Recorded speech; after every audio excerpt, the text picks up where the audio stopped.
Welcome to Biggest Geekus. We are your hosts. I am Joe. And I'm Patrick.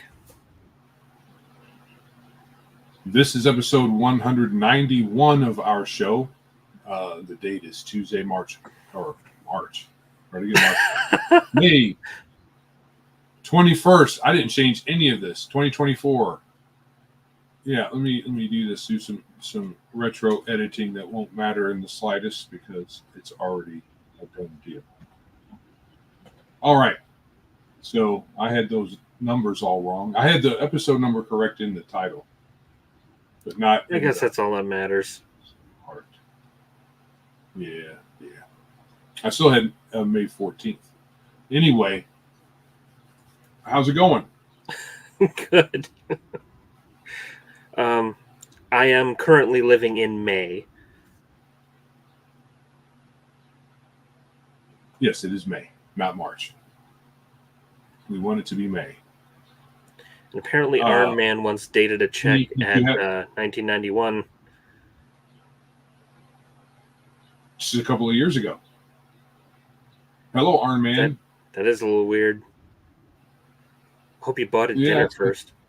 20, 30. It's like 30 years off.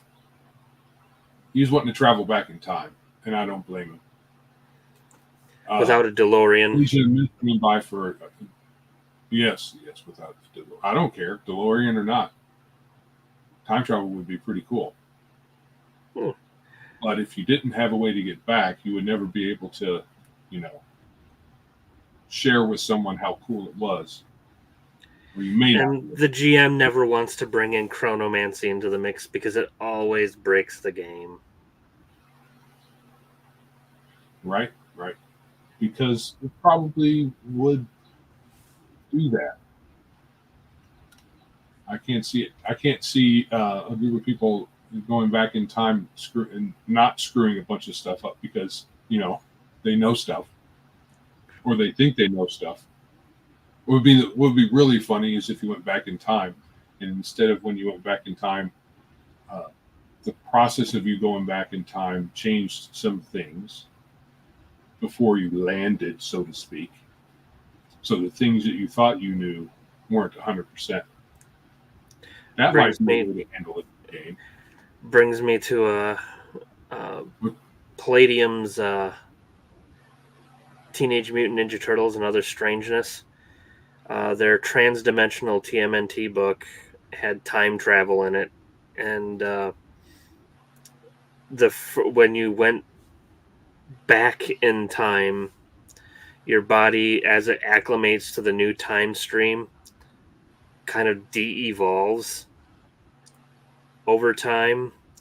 And then as you go forward in time, you actually, evolve. So it's a weird concept, but I guess for TMNT it works. Okay. Yeah, so if you were... Well, in TMNT and Other Strangeness, don't you always play some sort of mutated thing? You do, but it's like you lost the mutant powers were done with this resource called Bio-E, biological energy, and Bio-E. you lost Bio-E the further back you went in time, and you gained Bio-E the further forward you went in time.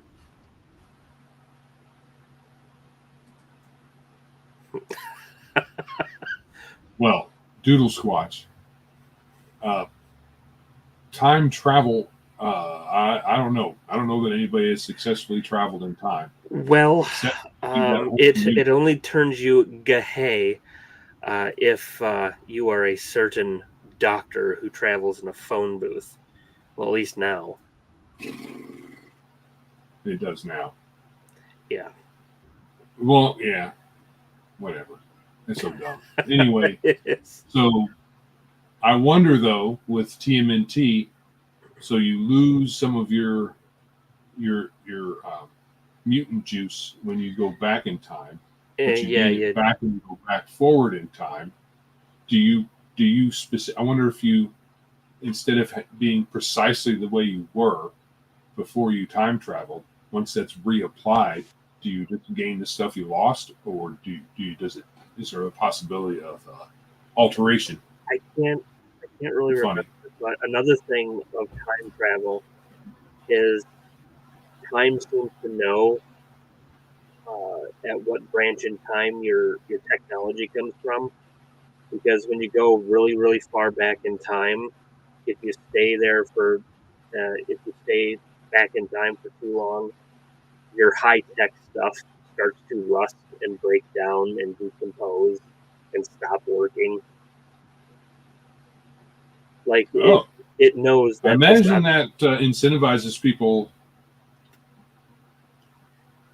What's that? Say that again. like if you have like a one of your laser guns, the laser gun will eventually start losing power and stop working and start rusting and breaking down because time seems to know that your equipment is out of place. Oh, well, that's Yeah, they interesting. never really explained it very well, but it another interesting concept. I imagine it's there to incentivize people to not do too much time travel, or I think else so. your stuff goes away. Yeah. And then there's a point Quick trip. there's a point in time that you can't even go to. Uh, there is a thing called the third millennium barrier in which time travelers have tried to break the third millennium barrier like constantly, and they've always been unsuccessful, or um, they say that time travelers who try it too much get a very real response from their time traveling efforts, just this disembodied voice that tells them, bugger off.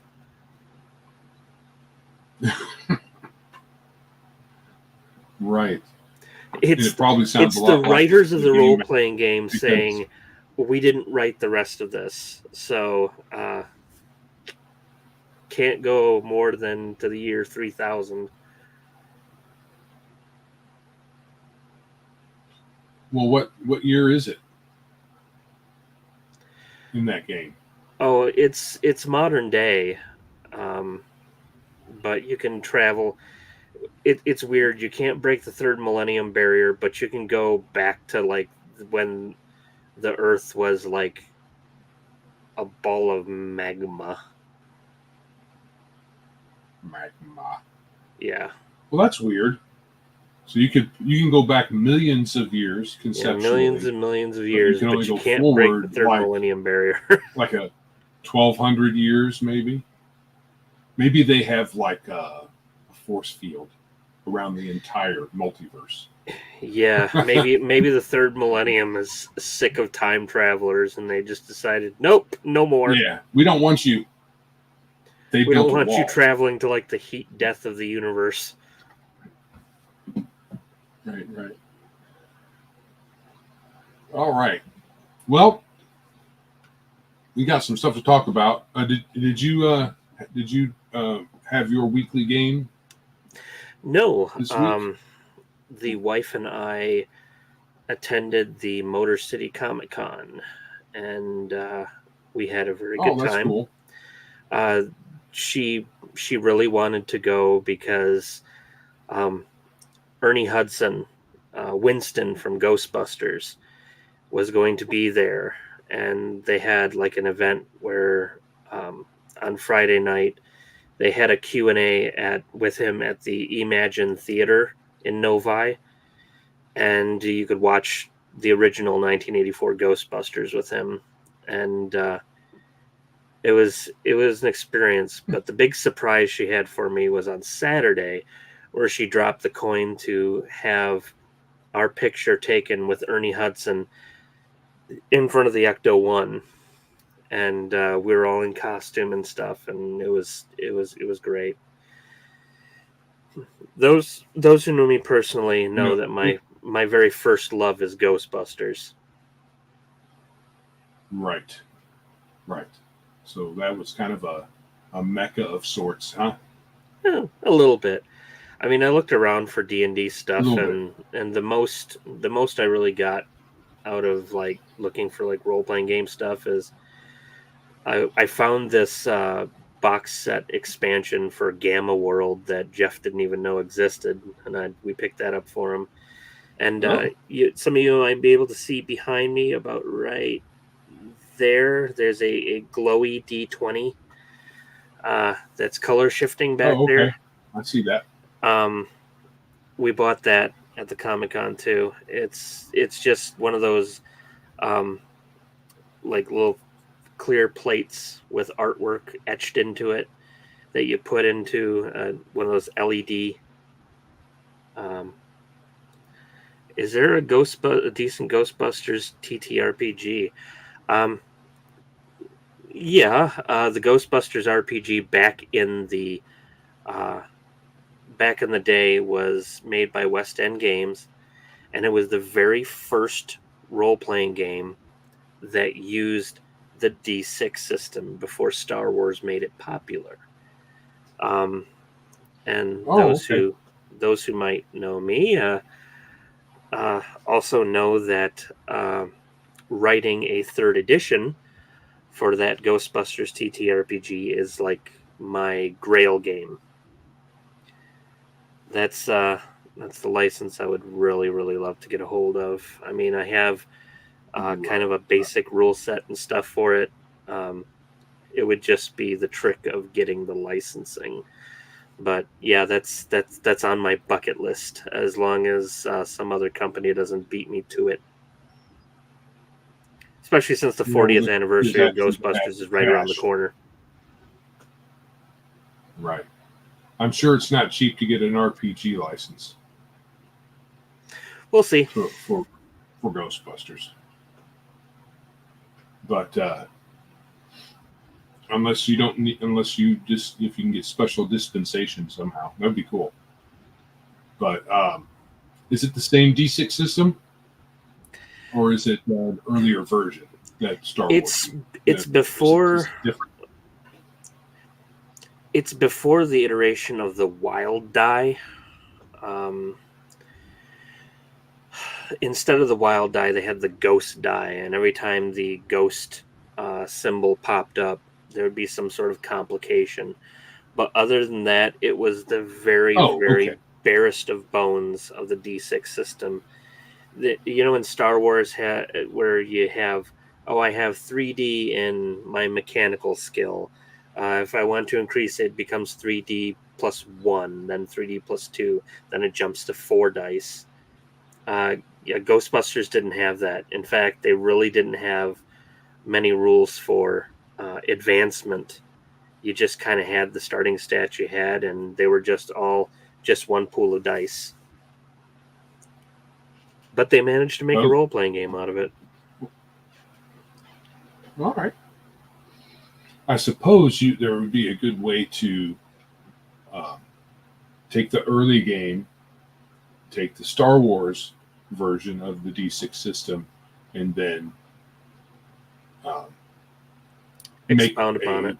Star Wars, the Star Wars D6 version of the Ghostbusters game. Shouldn't be that hard.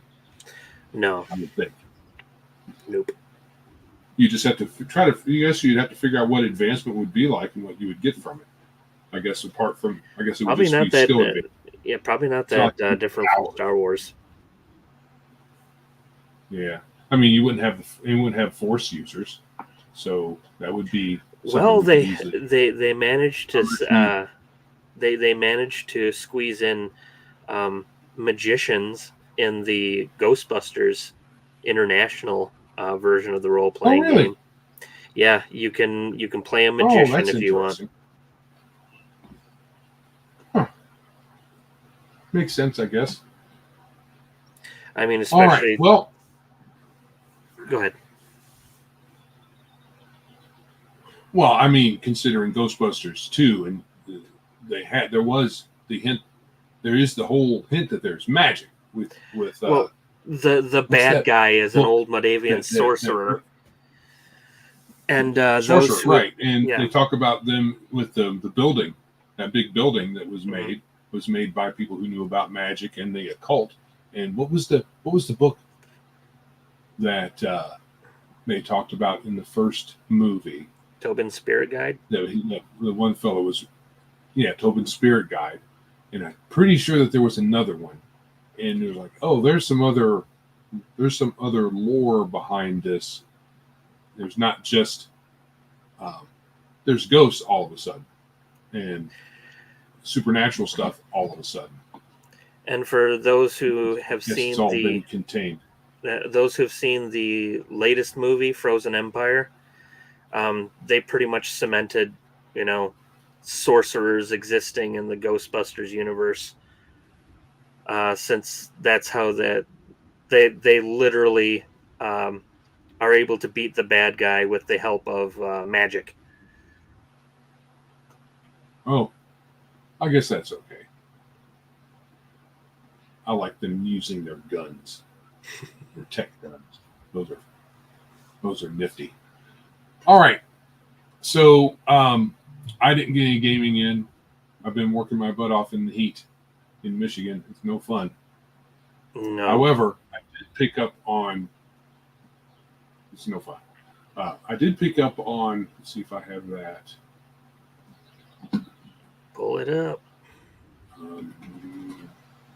Picture. Is that it? There we go. Yeah, apparently a couple weeks ago or something like that, the new cover for the D&D's 1 D&D or 6th edition, we'll find out what it's going to really be called when they actually release it. The cover has been... What they're going to call it. And lots of people have... Yeah. Lots of people have lots of opinions about it. So I'm going to put it up here on the screen. Let's see.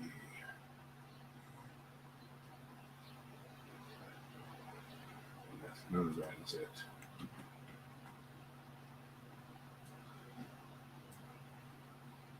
There we go. Let's do this share thing again.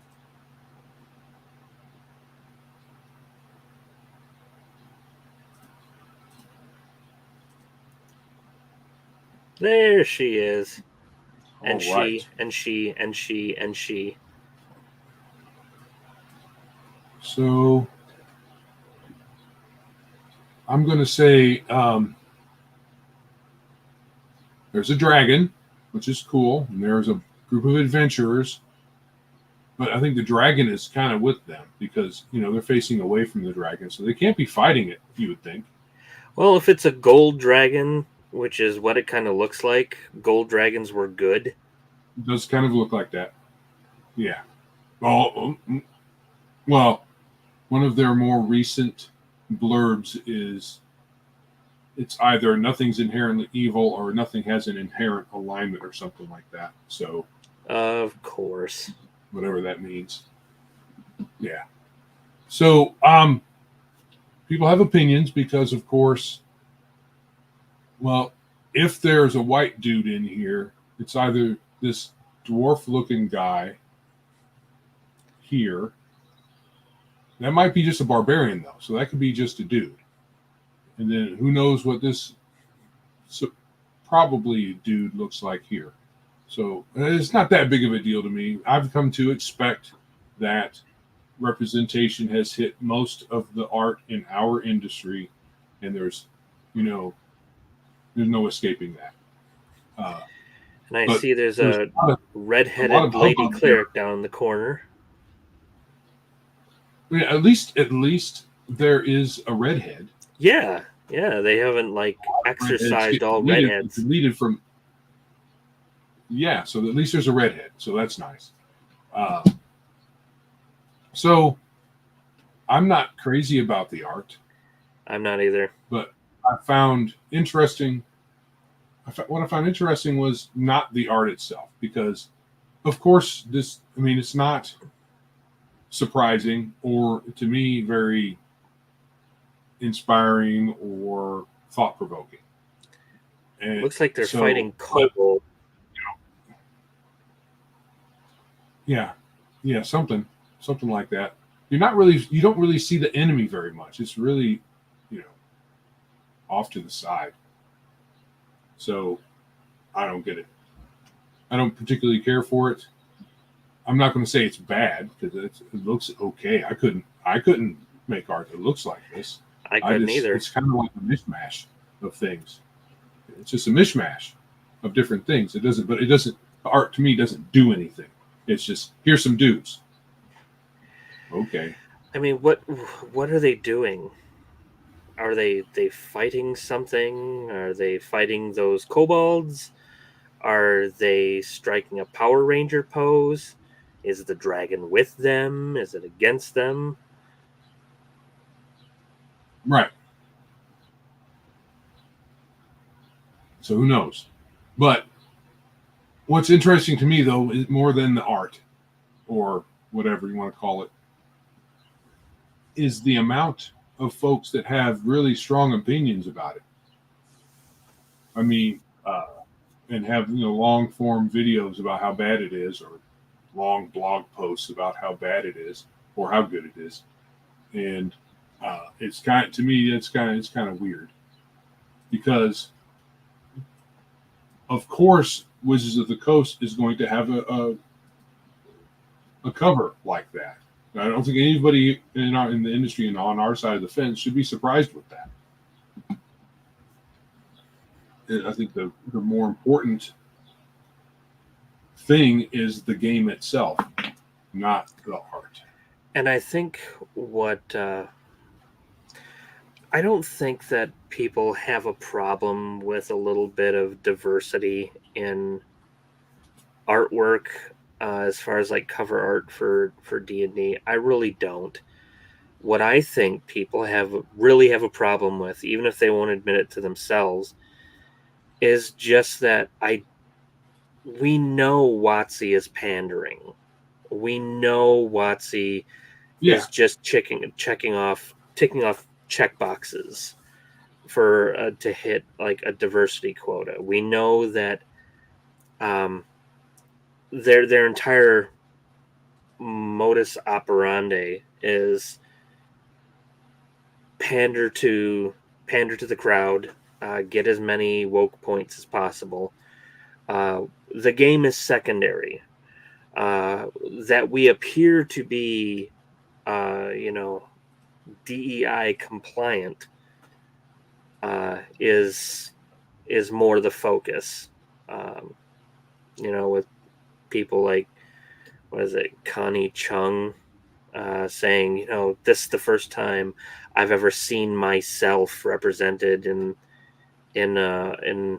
gaming, and it's like, you're not meant to be represented in the game. You're meant to play as a fantasy character who is not you. Yeah, I mean, the idea of representation in these games is weird. It's really weird. I usually play an elf wizard, and God knows I lost my elf body card like 20 years ago. Oh, mine's been gone. Don't want to say how long. long time. Hey, weird guy. Yeah. So, but the game itself, I mean, we don't even know what the game's going to be. I guess the play test has been going on for a while, and there are some public play test documents available, but you have to sign up. I'm sure that there's some kind of agreement where you don't share it too much, but I went to see if I could find any just to take a quick peek, and you have to sign up on D&D Beyond's website, and the playtest period's over now. So I don't know if they would. I don't know if they would accept another person and share documents or whatever. No, so I wasn't interested. They've already got. They want their elves to be the elfiest elves. They want their dwarves to be the dwarfiest dwarves. And, I don't know. Listening to I'll that. say that You ask them what do they mean. Yeah, when you ask them what does that mean, you're not going to get anything out of them. I guarantee you. What does the elfiest elf do? What does it mean? Yeah. None of them will tell you. Will be able to tell you. You know what Because really is remarkable though is what just would how you many say? people What would I say? what is just how many people actually object to this art, because it's not just, the them right wingers that are objecting to this. It's a lot of people across the board who are objecting to it. And I don't Oh, I know if didn't hear this about is I don't know if this is like a rejection of um like, well, everybody's going to say something's woke, but I'm wondering if it's people are finally starting to say, okay, we've had enough of this. Just make a damn Well, I game. am seeing more and more. Yeah, let's just make a game. It didn't used to matter. I mean, there are iconic covers because I've seen some discussion of that too. What's the most iconic? But that's kind of subjective because for me, it may not be what it's iconic to me may not be iconic to you, and it all depends on where you started at in the game's cycle, what book you started with, um, and all of that. So for me, it's the player's handbook with the wizard on the front. This one. That's the one that's most iconic to me. And it's okay. I'm not going to complain about it. It's a nice little wizard, but I have me some problems with the continue. To me, it looks more like a cleric, but Right. I, why does every dang wizard have to be in a robe? I mean, it's not that cold everywhere. Most of the time, it's going to be. The iconic cover for a player's handbook for me, and it's just because I've had this one the longest, it is of, I think, a knight or a paladin charging forward on a horse. That's the iconic player's handbook to me. I think it's the AD&D second edition book. Yeah, the one with the black black border, black spine. No, that was the next. That was the iteration of it right before it changed over to third edition. Those are the black books. Okay. Yeah. Okay, I'm trying to remember that. I know that they had the one with the where there's like a barbarian or a fighter that busts open a door. That's one. That's okay. One cover. Thank you. And then there's that. I'm just trying to remember where it's at in the production. I don't think that's a first edition cover. I think that's a second edition cover. So yeah. So, but it's what's iconic and good and all that stuff to you and I are going to be somewhat different. Even what makes a good game, but the game inside the book is really more important than whether or not they have, macho dudes on the front or everybody's a girl or some other race, a bunch of elves or a dwarf or three. That's not what matters. The game, and we don't even know what the game is yet. I think it's hard to have an opinion about it, except I have. Go ahead. Sorry, this delay is slightly troublesome, but I think people put too much emphasis on artwork and not enough on is it a good game. And I've seen plenty of really, really great games out there that don't have the world's greatest artwork. And even the first iteration of Dungeons and Dragons was illustrated with, let's say, not unprofessional, but less skillful doodlings. Yeah, the early D&D books. Yeah, the interior art was, not great. A lot of it was not great, but a lot of people like it because it's nostalgic. I wouldn't say it's good, but it's nostalgic. This is my first game, and oh yeah, I remember that. That makes me feel warm and fuzzy on the inside. And then came Larry Elmore. Mm-hmm. Jeff Easley and a few of the other ones. Our man asks, are they even going to do print books? And I would say probably so, because if they don't, it will lose. Yeah, that's still a revenue stream that they can't just like shut off. I mean, there are still going to be old heads like me that are going to prefer print. You just can't go in and modify print as the digital. Well, you can't go in and modify print unless you break into somebody's house and like rewrite their books. Right, which isn't going to happen. But not if you don't want a lead injection. I wonder what it's going to cost. Right.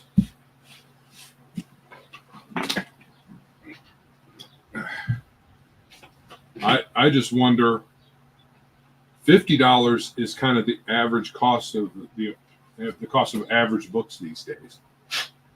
Them being like the game company, is it going to tick up a few bucks to like 60 or 65? I wouldn't doubt it. I wonder if Amazon has a pre-sales. Sometimes Amazon has a page for things that are upcoming. Yeah.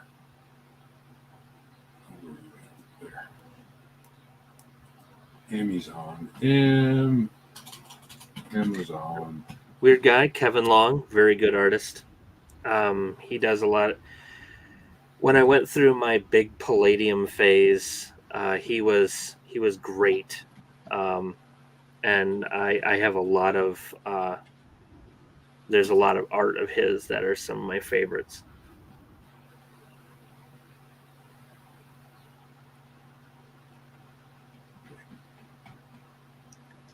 Elvin made in. Look for it. Needed to sleep soon. That was the AD&D second edition cover. As far as upcoming 6E, my issue with it, same with 5E, is that everything is same. Races have little differences. Same with classes. Well, not wrong. Not wrong at all. Well, wow, the 5th edition Player's Handbook price is way down. On Amazon, you can get it for the low price of $27. Woo! Or $26.10. That's not bad at all. I gotta tell you, the horror show with 5th edition art is Halfling Feet. The halflings are like these little beach balls. They have these like little drumstick legs, and their feet are like little nubs. They aren't even the artwork for halflings in 5th edition. Oh really? I did. Oh well, I've seen some. The very first time I looked in the Player's Handbook, well, 3rd edition Player's Handbook wasn't great in that respect either, but the 5th edition Player's Handbook, halflings were horrible. Every single one of them. I don't remember them looking like what you described, but I just remember them not being well done. Yeah, the thing that disturbed me about it was they had these thick drumstick legs that ended in these points, and their feet were like little nubs. Biologically, feet like that couldn't support the halfling. And it's like, good Lord. I mean, the practice of do all of them practice Chinese foot binding? That's kind of weird. Yeah. Why didn't they? What's the problem with the stereotypical giant halfling feet, or big, or not maybe giant, bigger than? Give them big hairy halfling feet. Big hairy feet. What's the big deal? All right, enough of that crap. I mean, we all know that there's going to be a lot of people who will buy the next edition just because it says D&D on it, and that's fine if that's what they want to do. I'm not going to. I don't need to. I haven't bought anything from Wizards of the Coast. If I were to pick it up 10 years now, and this is a big if, it would only be through a secondary market or somebody who's selling their copy, because I refuse to directly give money to Wizards of the Coast. Right. I think so. I was playing Pathfinder for a while because I didn't really care for 4th edition. I didn't buy any 4th edition books, but I looked at some. I looked at somebody else's books, and they made me fall asleep. So I decided that wasn't the game for me, and so they were third edition books. So it's been a long time. Hey, Mac. What up? Right. So I think we are all in agreement about the new cover. It's not great. Possibly a little bit on the woke side, but no surprises there. But we don't know about the game yet, so it's not that important of an issue. Not to me. Oh, here, Mac. I'm going to put it back up here just for you. Ooh, get Don't ready say for I a never did treat. for you. Yes, once again into the breach, dear friends. The Player's Handbook for 1D&D or 6th edition. Whatever the hell they want to call it. Why are you sorry, Larry, that you are? We're very happy that you are.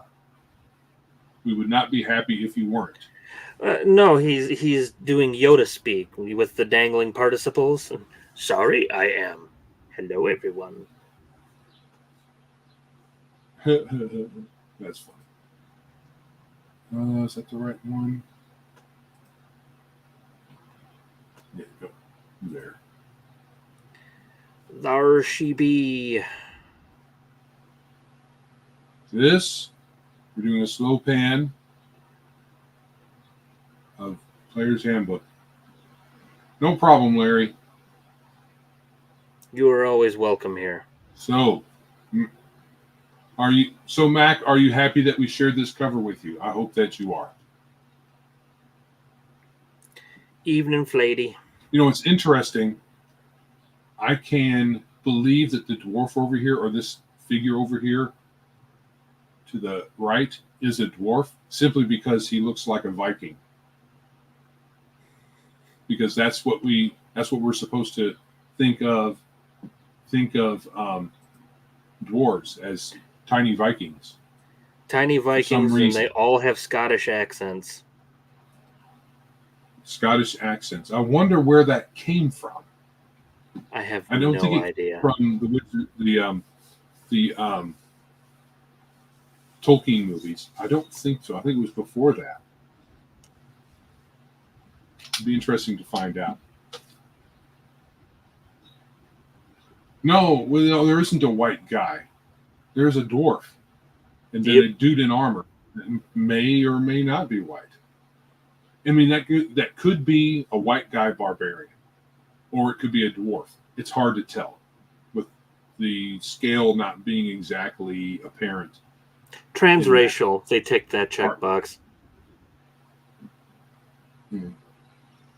It's Schrodinger's race. Yeah, I guess it's a guy. He's a dwarf is guys. Dwarfs is guys. I guess that's true. So Elvin Made in says, from classic D&D, are you referring to where dwarves obtained their tiny Viking hood from?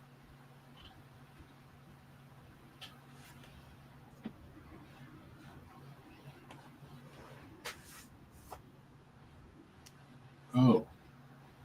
Yeah, the next picture of art down there has the D&D cartoon crew minus Sheila and Eric. Oh, from what? Oh, right. Gotcha. Well, they could have done that, but this is not even that. That would be actually that second picture. That would actually be a neat picture for the player's handbook right there. Yeah, I think That it would would be.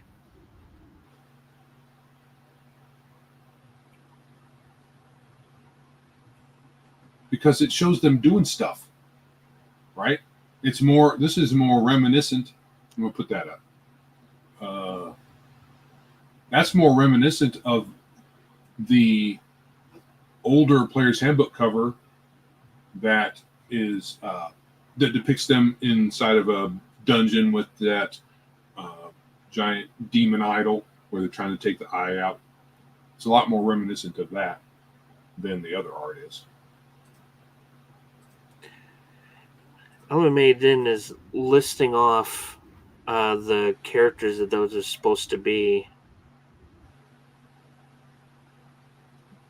Right. The So you Elven got Queen from Greyhawk setting. Huh.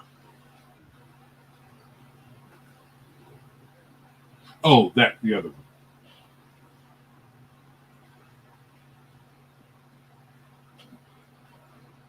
They're about to be pounced on by an owl bear. Yeah, there's an owl bear up Oh in the yeah, upper left-hand corner. So yeah, there's a lot of stuff going on in this picture. It even gives some decent if you look at the things that are depicted in the stonework. So there's I see cultural Uni off to the representation. There's a right. little mimic dude over here. There's Uni depicted in art, but not in reality. Some goblins down here. Yeah, I like this a lot better. We should make this as a little. Is that a pseudo dragon? Something like that. Tiny flying lizard. Either that or it's a Yeah, this should actually wormling. be it. Yeah. June 18th. Yeah. Everything's set to be about $50.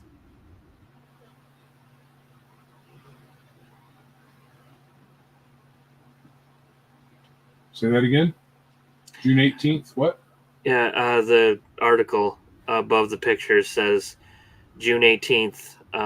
The books are set to be $50. Here. There's here. Oh, it's on D&D. Oh, pre-orders starting on June 18th. Well, no. Pre-orders. Each of the 3 new books comes in at like 384 pages. Wow. That's okay.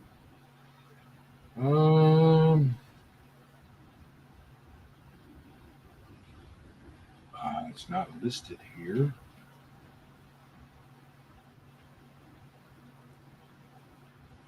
I mean, okay.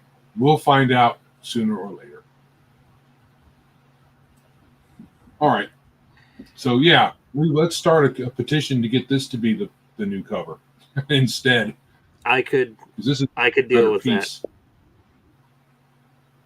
Yeah. I could deal with that.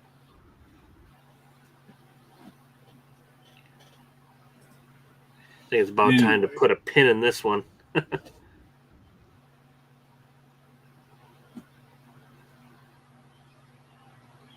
All right, so let's get to our main topics. When Pat and I share the screen, we always talk about Magic because we both like Wizards, but we have a little bit different perspectives. Spell Law. They made a T-shirt. Wow, I need to get that. Yeah, they sold T-shirts last year at Gen Con. I bought one. That's cool. So obviously Pat likes pointy-hatted wizards. I don't, but that's just a personal preference.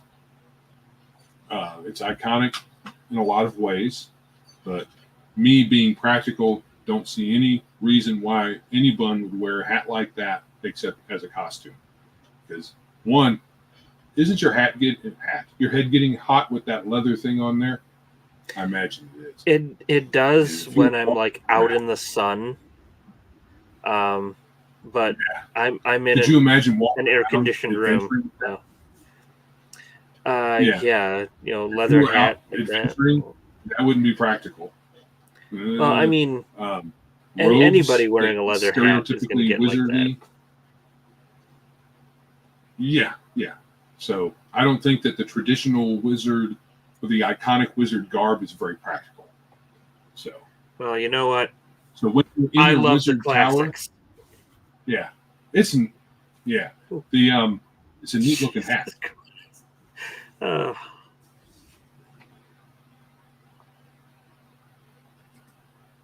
Weird guy says I'm fully into OSR games now. I can't see buying D&D games anymore. Yeah, I get that. support All right, we're here your to talk indie about Magic. creators. Magic. Yes, indie creators, support the OSR folks out there. They work hard, unlike me. At least they work hard at making their games. I work hard out in the sun, and then flap my lips here on Tuesdays. Hopefully, Randy will be back next week, which is great. We were originally thinking he wouldn't be back for a while longer, so we look forward to that. Not that we don't like talking with Pat. That's cool too. Have a good That's night. true. He calls a target. It's 1 a.m. for you? Where are you on the other side of the world? Well, good night.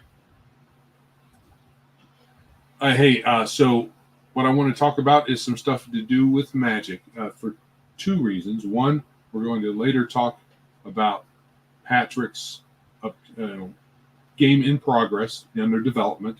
There's a wizard and there's a magic system in it, and we're going to talk about that some. But first, I want to talk about a few things in general. So first, with how magic works.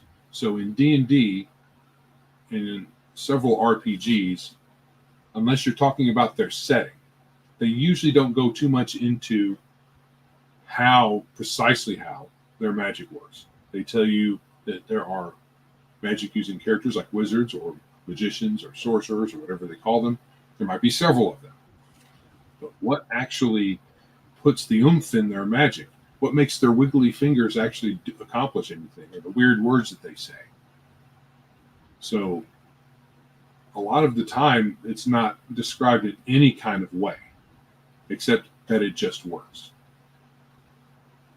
And I think that's just fine. I don't think you need to figure out where the power comes from. Keep magic magical. Or keep magic mysterious. Yeah, mysterious. It's like when in Star Wars when they said something about the midichlorians, right? In the second set of 3 movies. That ruined the Force for me. I was like, what are you doing? Midichlorians? I mean, the most that even in D&D early up to 2nd edition, maybe even in 3rd, Forgotten Realms, they had the weave, right, as potentially the energy source behind the magic in that world. But it's still, what was it? It was just, yeah, they tap into the weave. And that was about all there was to it, from what I remember. And Forgotten Realms kind of dipped their toes into making wizards into clerics, because the weave was something that was completely controlled by Mystra, I think her name was. And she has control of the weave, and all wizards revere or worship Mystra. And yeah, I like my magic to be a little more what's the word? Not agnostic. Secular. Oh, gotcha. You don't want you don't want it to need the intervention of divine Yes. powers in your for it to work. Looks like we got a couple of bots on Twitch. Yeah, I just blocked both of them, so hopefully baffled crossbow Bowie, whatever. Yeah, you can keep it mysterious. You don't even need to say where it comes from. The DM could, but I don't think the game system really needs to. Doesn't need to, but I think it's cool when it does. But it's not needed for a good game. Right.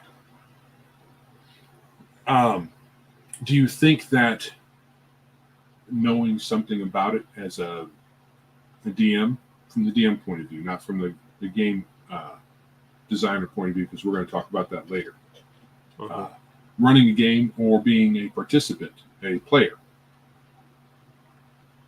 does it affect the rules, or can it affect the rules? And is it a good thing, bad thing?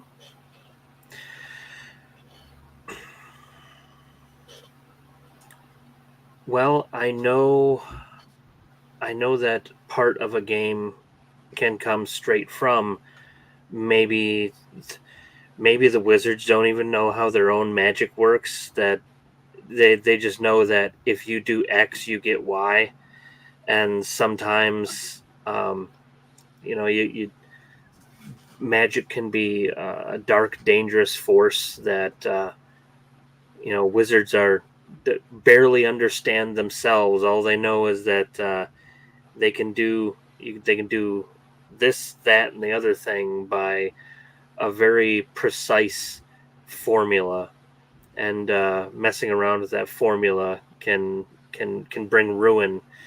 But as for that, there are thousands of theories of how magic works or what powers magic, and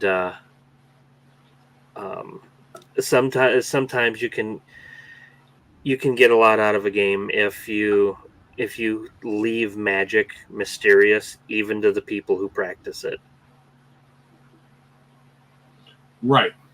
I like that, because then you can have rival traditions.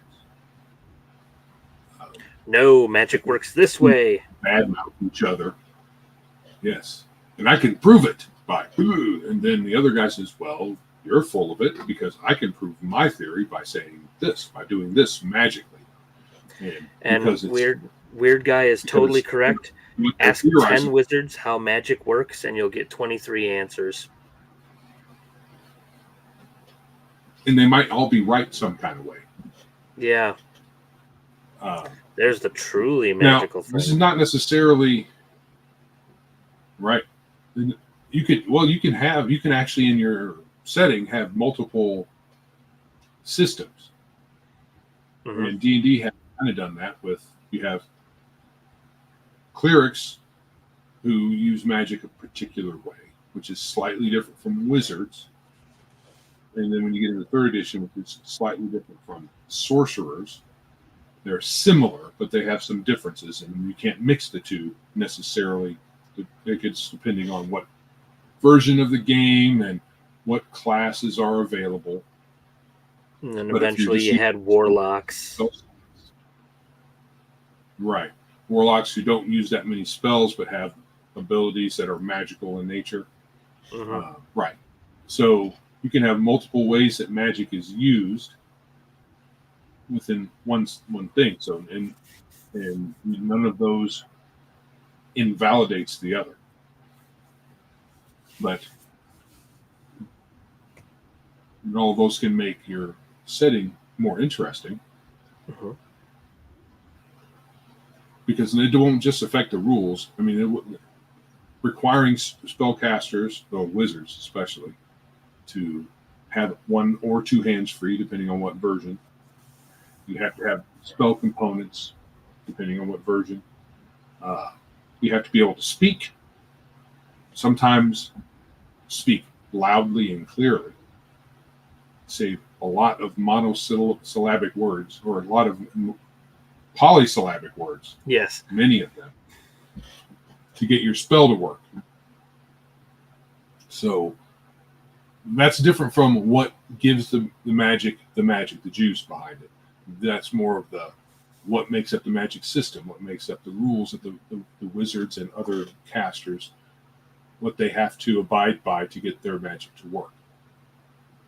And that's more what will reflect in the rules specifically, and then the game world itself. So people will know that wizards have to twiddle their fingers to make the magic work. So all you have to do is handcuff them or tie their hands or gag them, because most of the spells won't work with them gagged. So wizards in a lot of D&D settings are easy to nullify, so if you can get to them.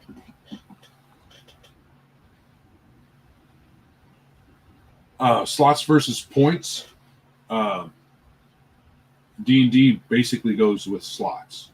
There's the psionic, which is basically another kind of spellcaster. They'll say psionic is a magic. It really is. It's just a different way of looking at it. They use points, and some people will say they're overpowered, and some people will say they're underpowered, depending on what version they're using. Or whether you play a psionic or not. I know. Right, or whether you even play one or not. I think they're more. Well, D&D is a lot of D&D settings are medieval fantasy, so they don't really fit well in there to many people's minds. But D&D also can emulate swords and sorcery style fantasy, which psionic people are more welcome in. Okay. Oh, okay. Get out of here. Get out of here with that. Get bent, Shikaka. Yeah. He says wizards are way overpowered, and so are psionic users. I say no magic at all. Let's just play farmers. Shut up. He found a way to get on the show after all. He did. He made his opinion, his dirty, filthy opinion known. So I think you and I would agree that points at work will work. He's deeply offended. Well, we were offended first, so there. I think both of us would agree that spell points would be preferable to the slotted spells. I've always preferred it. And then there's some systems that don't go with spell slots at all. They also do away with the spell point system.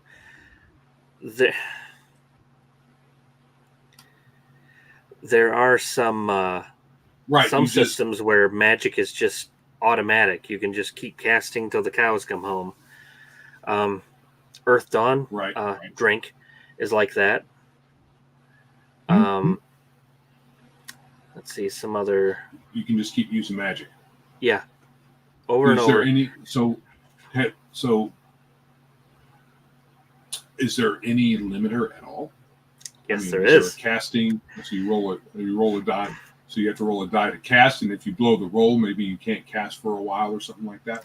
The limiting factor is all spell casting requires like a spell casting check.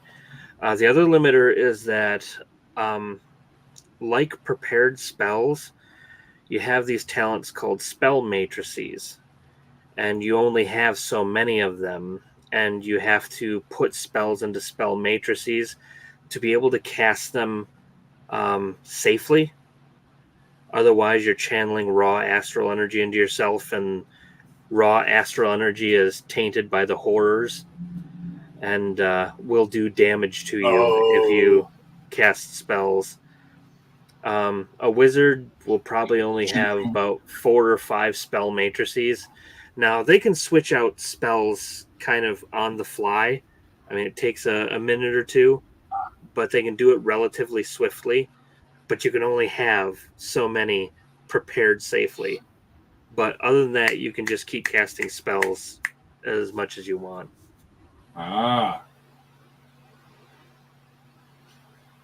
They really should have come up with a different name for the big bad in that game, other than the horrors, because it's easy to hear when you say magic is tainted by the horrors that it's not very savory of a sentence. Rather, that may just be me. No, tainted by the horrors, not tainted by the whores. Horrors. Right, right. Right. So Shikaka says slots are tough to grok initially. Yeah. So in most fantasy media, wizards just cast their spells. There's no, even when they get into talking about how the mechanics of their, because a lot of fantasy fantasy novels, there's a trainee wizard, and the wizard that's training him tells him how it works. None of them say things like, you can only cast one spell. I'm going to teach you magic, and when you go out into the world, you will have one spell you can cast until you've slept overnight. Then you can cast another one the next day. It's usually something like the will and the word. Mm-hmm. That is the Belgariad, and you were either a sorcerer or you weren't. So it was a genetic thing. You were born with it, or you were born with just being a regular dude. Although they figured out a way to give people sorceress abilities, because spoiler alert: Garion's grandfather and grandmother are both nearly godlike individuals. So anyway, actually, no, that's not how that happened. That happened differently. Anyway, none of these folks are told that you have limits. Your limits are usually involving endurance, or you get really tired, or the magic is a drain on your system, and then you can cast some until you sit down and have a rest, drink some water, think about things, take a break, and then you don't have to wait till the next day to be fully charged. You just have to, take a rest. In Savage Worlds, magic points like recharge. Yes, you are right, Randy. Mordenkainen is trying to tell us stuff about magic. I can't believe people hear him so well. Yes, buddy. So, all that being said, how important is it for our games to emulate that kind of feel? Is the feel of the literacy, the media, the feel of wizards in literary media, as opposed to the slotted nonsense that D&D first came up with? We kind of balk at that because we are like, this isn't how it should work. It should work some other way, and that emulates the way we think it should work. Is that hubris, or do you think? I think it's just the admission that this is a game we're playing, and games have rules. Games have limiters on what you can do, and if we mimicked literature in like everything in role playing games, nobody would miss. Everybody would have their time in the sun, and you'd always beat the bad guys, and I don't want to play that game. I like So emergent. You don't want the characters in the. Go ahead. I like the emergent narrative that comes from playing a game. You can have plenty of great moments by still being confined by some rules.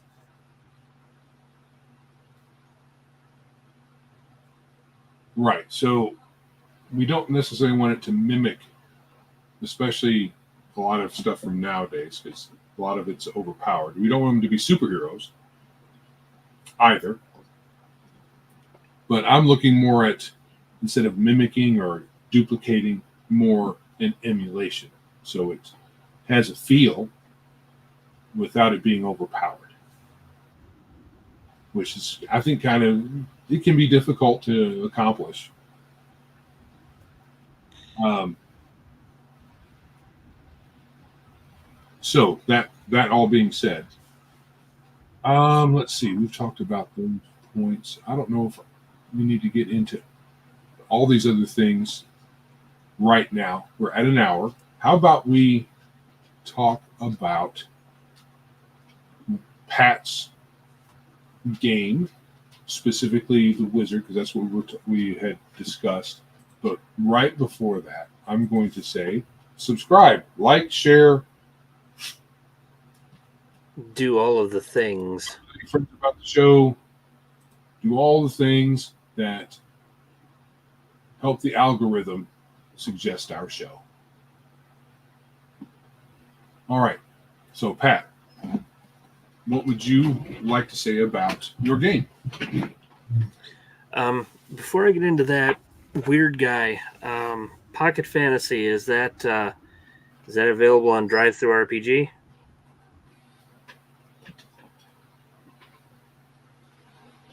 You mentioned it was free, and I can't pass up a free download of a game I haven't read. Right. Okay. Well, I will, Yes, after the show, I will look for it after. So, in my game,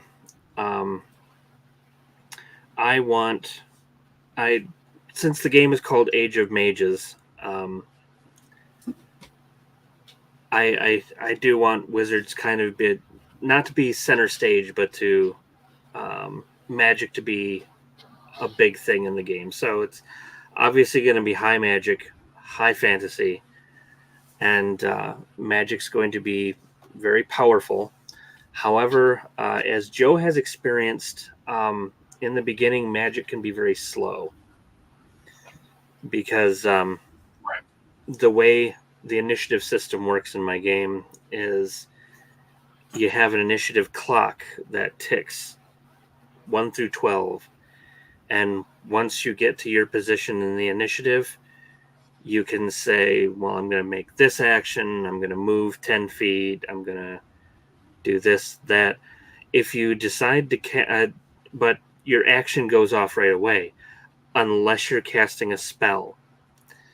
Then it starts your kind of induction timer for your spell. You're casting, you're wiggling your fingers or whatever. You're making your gesticulations. You're intoning your incantations, and a lot of it, compared to the fast pace of combat, even beginner spellcasting can be rather slow. As in when you were playing, Joe, the action point cost for swinging a sword was usually like a 4 or a 5. If the weapon was really slow, it was even a 6. And most of the spells that you had instead of action points, I note them as syllables for the spell to make it, the wording seem more spell-like. But it was also a 6 and, above. Yeah. And when you start your spell casting, it's like you have another 6 ticks before the spell goes off. And during that time, you can be interrupted. Get shanked and you might lose your spell. That magic also works off of those who are magic practicers get spell points. The main 2 resources in the game are willpower, which are kind of like mental hit points, and regular hit points. You know, your health, your stamina, your longevity, and when it you also, if you're a practitioner of magic, you also get a third spell points. Those are strictly used for your magic and stuff. But the rub is if you have some sort of learning or you have learned a spell, anybody in the game can attempt to cast spells. The thing is what price is the magic going to extract from you? Because all magic comes with a price. Now, practitioners of magic, they have the spell points to sacrifice to cast spells. Those who don't have access to spell points, they get to roll on a random table to see what price the magic extracts. Is it going to be some of your hit points? Is it going to be stress-inducing willpower costs? Or is it going to be totally unfair and extract the price out of your nearest ally? Because that can also happen.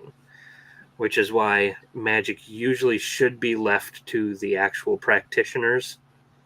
But those who want to dabble, do so at your own risk. But as far as magic goes, it compared to the rest of the game, it is very powerful. That firebolt spell that you had, it's kind of like magic missiles except flaming bolts. And I remember you were attacking an assassin that was sneaking up on you guys, and you lit her up like a 4th of July celebration. Stacks Fire of burning. Face. You just lit her up and completely debilitated her to the point where her attacks were like limp and lifeless. She couldn't hit you to save her life. Well, no. I did, when I rolled, it was a really good roll. So that helped. So it's not like the spell automatically just did that. I had to roll really well because you have your unique dice, your D6s with different things on the different sides. And I got a lot of, I think, 4 out of the 7 dice I might have had. I can't remember specifically, but I think that I had 4 burn results. And that's what really did her in. If it was just damage, maybe it wouldn't have been as bad. But all the burn counters on her, that's, every round you have to, it's burning, I'm on fire, blah, blah, blah. She never got rid of, she might have got rid of 1 or 2. In my game. She just burned to death. Yeah, crispy critter. In my game, when you get any bit of a burning condition, after at the start of the round, anybody with burning, for each stack of burning that you have on you, you roll a 6-sided die, and on a 1, 2, or 3, the burning stays and does damage to you, and on a 4, 5, and 6, one of the stacks of burning goes away. And if you're lucky, you could get rid of all of your burning in like one action. But if you're unlucky, like this assassin was, you have like 6 stacks of burning that's like just scorching you every round until you drop. She was not lucky. Yeah. No. She ended up like dude in the Raiders of the Lost Ark when he got smited.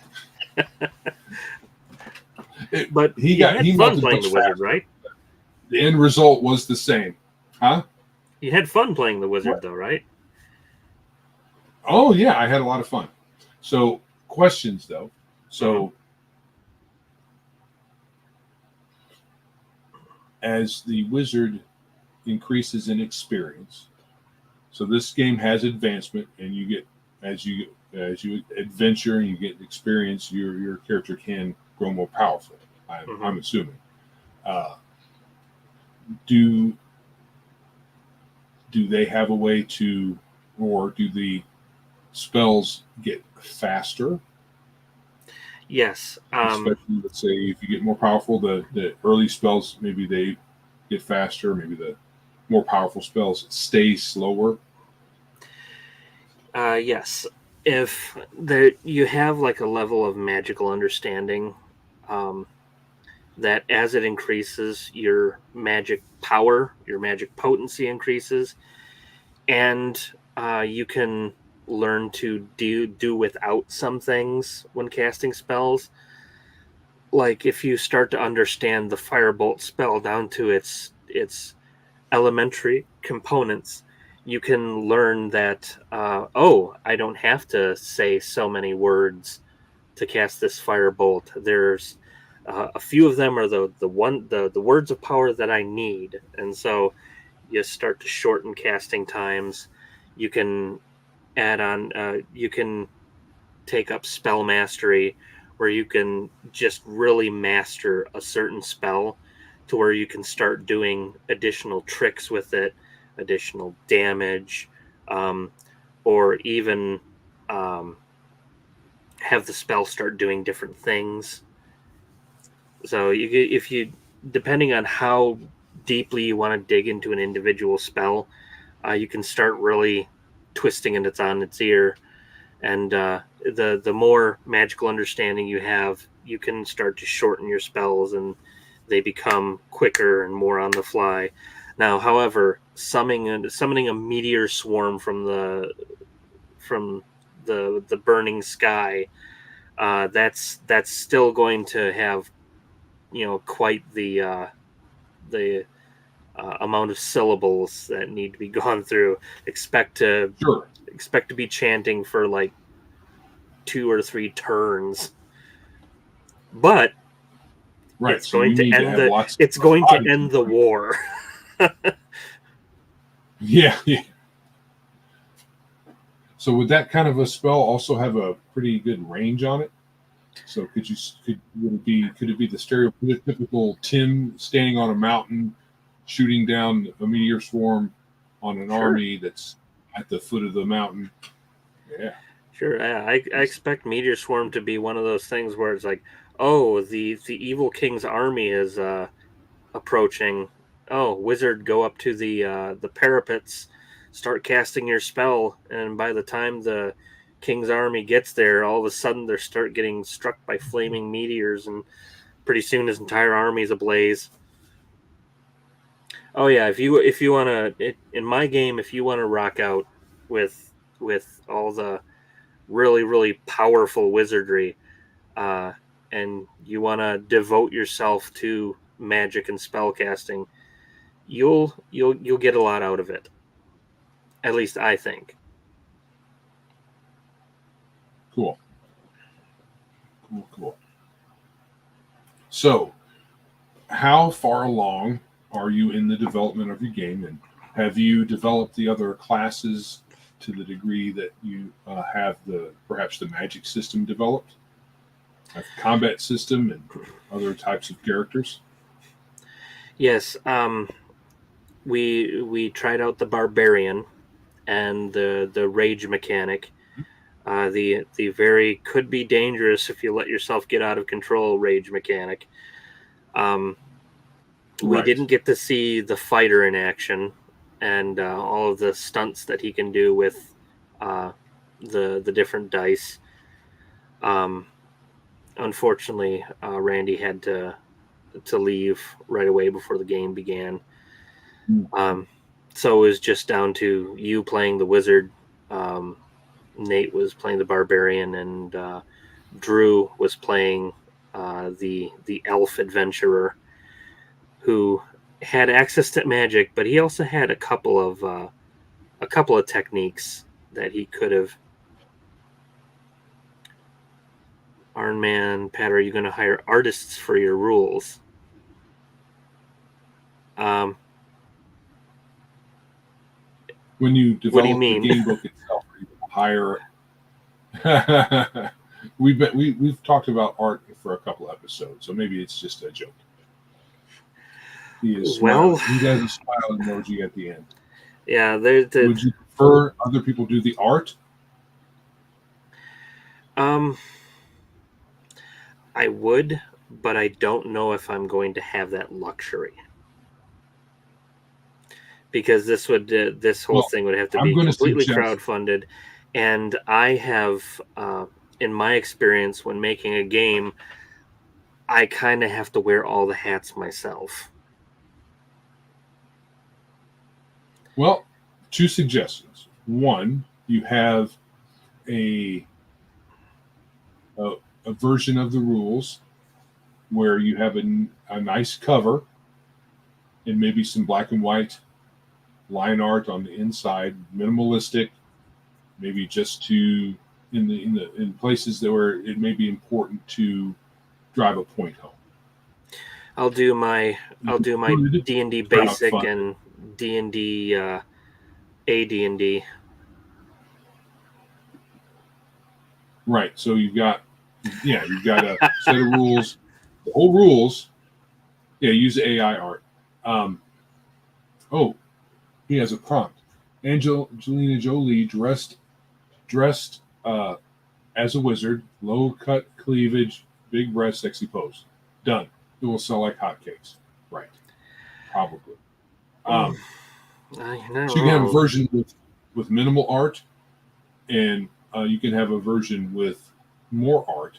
But for the more art, you probably will have to crowdfund because not only will the art cost more, but the book itself will cost more because of all the color. You could go the um, what do you call it? Palladium route, which is what I'm describing. You just have a nice color exterior cover art. Everything else is black and white, and it'll be a much cheaper product. Unless And I want to do everything myself. Right. How what kind of size book are you expecting to be able to make? What I How many want to pages? be able to do is I want to be able to put out a basic product that has like, well, my game doesn't exactly have levels, but basically the equivalent of like levels 1 through 5. And then put out an advanced book that gives you the rest of it. I think my intention was to keep the book smaller so that more people could afford it, and if they like what they have, they can always buy more later. And I had in mind to kind of make the game modular. Of Mm-hmm. if you want like more magic in your game, get this one expanded book of magic. If you want elementalists in your game, we have a folio for that too. We'll have a different folio for fighters, captains, and barbarians, and have like a bunch of advanced stuff for Right. that. I know people don't tend to like that as much, but this might be the difference of paying $20 for a game that plays, or paying like between $60 and $80, just to have like everything in one tome, and then you Right. can pick and So choose what you like. right. So the modular approach is pretty good. When I was first thinking, when Randy and I were talking about maybe making our own system, I was hoping to have a book like the old school. You know, right now we Yeah, have giant mule covers for books, right? And this is 120 pages, right? If you could put, and it has several classes, lots of spells, but all of it is not all of it. Much of it is concise language, so you don't have lots of exposition, very little implied setting. What's implied very very small. So it gives but it gives gives you a lot to work with. So that was kind of the format I'm thinking would be good if I made. But with D&D, they had discrete classes, so it's easy to have them have all of that concisely described. It might be more challenging because you're not going to have the class and level thing like D&D. You're going to have something different.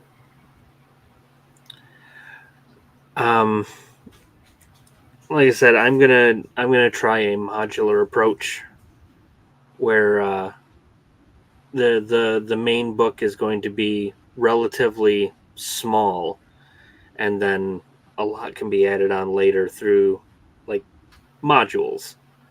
Not like adventure modules, although I would love to do those too. But having like, oh, do you want mass combat rules? Buy the Book of War, and that'll have all your mass combat stuff. Do you want blood mages in your game? Buy the Tome of Blood. Or do you want elementalists in your game? Buy the Elementalist's Tome, and that'll have all the rules and stuff for elementalists. And then you can choose whether or not to have them in your games or not. Even though I do plan on having a persistent world and setting, but that will also probably have a module that explains all that.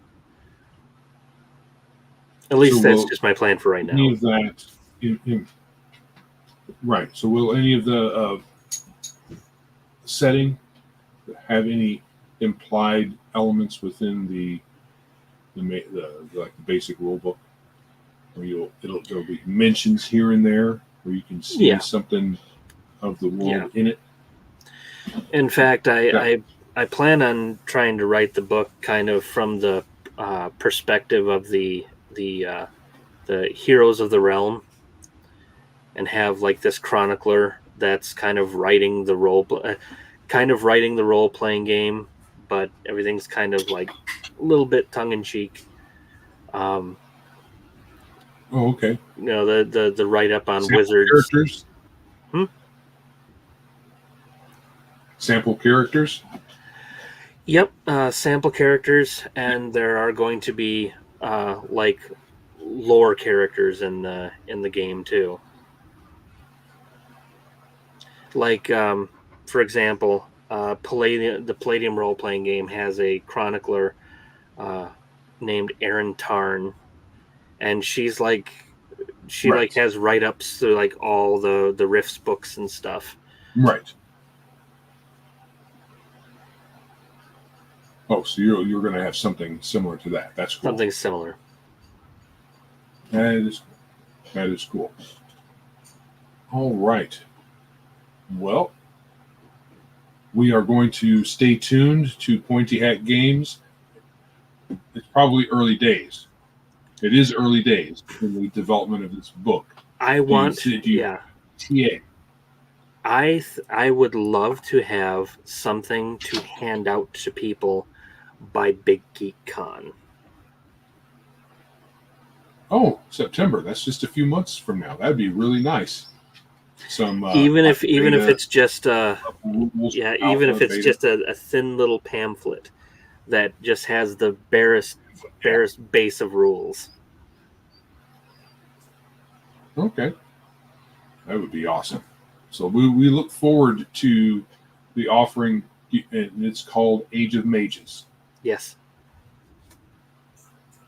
Okay, Age of Mages. I'm going to write that in the notes here. So look for Age of Mages coming to, in pamphlet form at least, hopefully by Big Geek. That's my goal.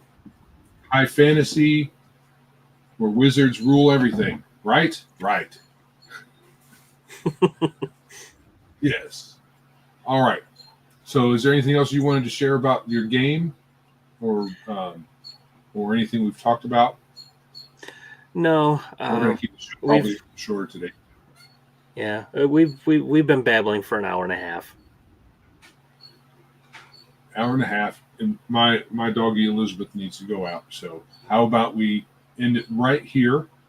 There will be links in the show notes. I will have a mention of the game, Age of Mages, but there's no website where people can find anything. No, more not about yet. that. Not ready to Right? pull the trigger on that yet. No website yet. Right. So probably the first time it will be introduced to the world will be at Big Geek Con, Geek if you Con. can get it done by then. Mm-hmm. All right, that would be awesome. All right, so that all being said, line some things up here. That being said, I think we're done for today. This is Joe. This is Patrick. And remember, if you can't be big like us, then be geeks like us.